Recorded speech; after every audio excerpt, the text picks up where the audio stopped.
여러분 안녕하세요. 저는 목동 CNC학원 본관에서 수학을 담당하고 있는 강사 한기수입니다. 만나서 반갑습니다. 자, 오늘부터는 이제 고등학교 첫 번째 과정이죠. 고등학교에 딱 들어가게 되면 1학년 1학기 때 배우게 될 고등수학 상과정, 상과정을 시작을 해보도록 하겠습니다. 오늘은 그 첫 번째 시간으로서 이제 OT, 오리엔테이션을 잠깐을 소개를 하고 그리고 본 강의는 다음 시간부터 진행을 하도록 할게요. 자, 일단은 우리 수업을 들으려면 먼저 뭐가 필요하냐면 개념원리 고등수학 상교재가 필요합니다.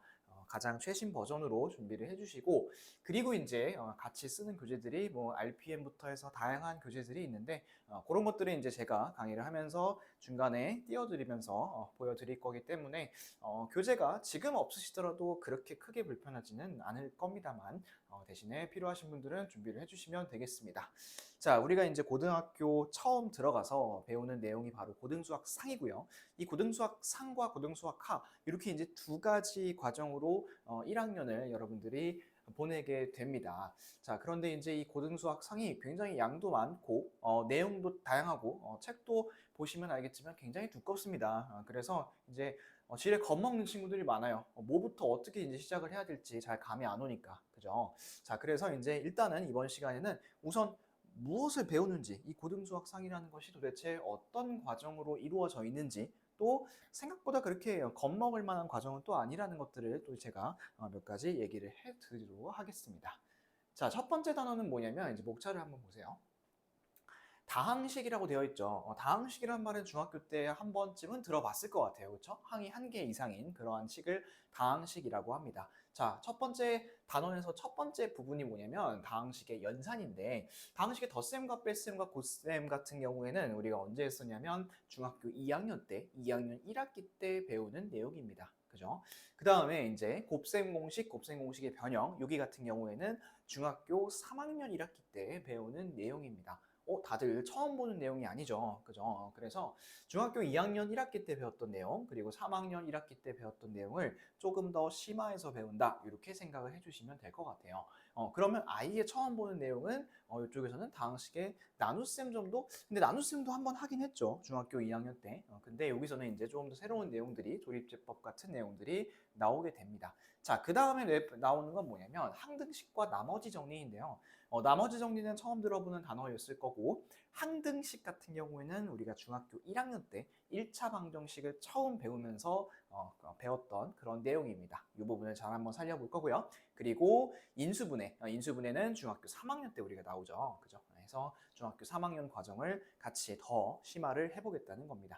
그러면 우리가 이제 생각을 해보면 이 중학교 2학년, 3학년 그리고 심지어 1학년 내용들, 그 내용들이 바로 어디서 나온다는 거냐면 지금 이 다항식 단원에서 나온다는 소리예요. 즉 우리가 처음 배웠던 내용들이 아니라 중학교 때 배웠던 내용들, 한 번씩은 배웠던 내용들을 가지고 심화를 한다 이렇게 생각을 해주면 좋을 것 같습니다. 자, 그 다음에 이제 나오는 게 방정식과 부등식이라는 대단원인데 먼저 복소수. 우리가 이제 중학교 때까지는 자연수, 정수, 유리수 그리고 실수를 배웠죠. 무리수, 실수까지 해가지고 거기까지가 이제 우리 세계에서 실존하는 실수 이렇게까지 이제 수체계를 배웠었는데 그거에 이제 하나 확장된 복소수를 배우게 됩니다. 이 복소수 안에는 뭐가 들어가 있냐면 허수가 들어가 있어요. 허수. 자, 우리 중학교 때 이런 거 했죠. x의 제곱은 1. 제곱해서 1이 되는 숫자? 뭐 1하고 마이너스 1이 있겠죠. 그런데 제곱해서 마이너스 2가 되는 숫자는 없죠. 그쵸? 그런데 이제 고등학교 때 이런 내용들을 배우게 됩니다. 자, 그 다음에 이제 2차 방정식인데 2차 방정식은 언제 배우나요? 중학교 3학년 1학기 때 배우죠. 그거에서 정말 조금 발전된 내용들입니다. 그래서 전혀 여러분들이 겁먹으실 필요가 없어요. 자, 그 다음에 이제 다음 거로 한번 넘어가 볼까요? 다음 거는 뭐가 있냐면 2차 방정식과 2차 함수인데 2차 함수도 마찬가지로 중학교 3학년 1학기 때 배웁니다. 그렇죠? 그래서 그 내용들과 2차 방정식을 잘 엮어서 한번 또 강의를 해보도록 할게요. 자, 그 다음에 이제 나오는 여러 가지 방정식과 부등식 있죠? 여기서부터는 여러분들이 조금 이제 처음 배우는 내용들이 나와요. 3차 이상의 방정식, 3차 4차, 그리고 연립 방정식 중에서도 2차가 들어간 연립 2차 방정식, 이런 식으로 여러분들이 처음 배우는 내용들이 들어가게 됩니다. 하지만 깊이가 많이 깊지는 않을 거고, 이런 것들이 있다 정도 이렇게 이제 짚고 넘어갈 거고요. 그리고 이제 실제로 3차와 4차에 대해서는 고등학교 2학년 때 올라가서 여러분들이 미분과 적분을 배울 때 조금 더 자세히 그래프와 함께 배우게 됩니다. 자, 그래서 이제 밑에 있는 부등식까지 이렇게 해서 방정식과 부등식이라는 큰 단원이 마무리가 되겠습니다.